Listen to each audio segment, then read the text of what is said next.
Tip of the Iceberg by Tarlit-Alejo.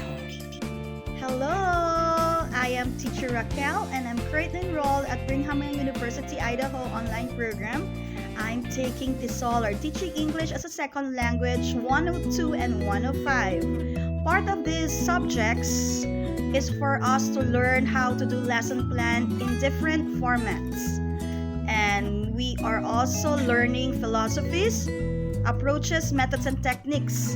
So I'll be sharing to you one of the methods that I've learned this week, which is Lingual method or ALM, also known as Army method.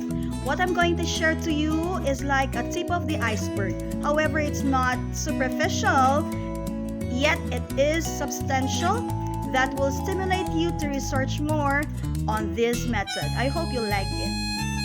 Lingual method. The audiolingual method is a method of foreign language teaching which emphasizes the teaching of listening and speaking before reading and writing. This method was called the Army method.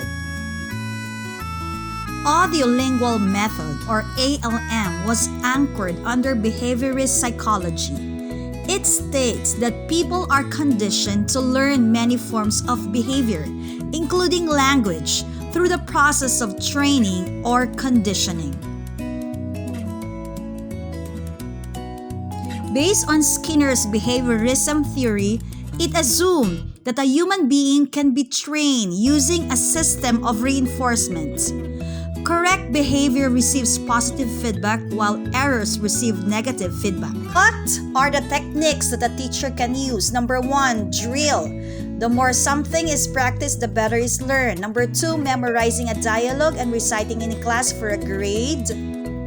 Number 3, rejoinders, which means a teacher says a line of the dialogue and students say the next line. Number 4, backward build-up, starting at the end of a long sentence and recreated backwards by the teacher. Number 5, laboratory drill, where students sit in a laboratory with big headphones, repeating the words which they hear from the tape. When I was learning about audiolingual method, I was struck because it resonates on how I train my child. When he was younger, I used to give him a schedule when to sleep, when to rest, when to read, when to study, when to play. This is like a routine that forms his habit. Audiolingual method is more of the mental conditioning, wherein we try to condition a child so that the learning will form his habit and any information can be retrieved later on, like acquiring a target language.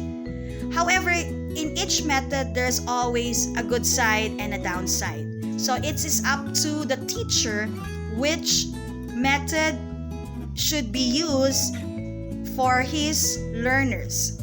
So as a teacher, we need to be wise, or we should pray for our wisdom or for the wisdom for us to choose what method is appropriate for your learners. Advantages of audiolingual method. Number 1, emphasizing sentence production, control over grammatical structures, and development of oral ability. Number 2, the use of visual aids has proven its effectiveness in vocabulary teaching. And number 3, it gives much importance in developing listening and speaking skills. Disadvantages of audiolingual method. Number 1, teacher-centered, teacher dominion of the class, teacher-oriented materials. Number 2, learners having little control over their learning. Number 3, boredom caused by endless drills. Number 4, not developing language competence, lack of effectiveness. Just a piece of advice, take the good points of this method and use in your classroom. Use the technique appropriate to your learners. That's it for our video. This is Raquel. I'm a teacher and a proud Filipina, wishing and praying that favors and graces will come your way.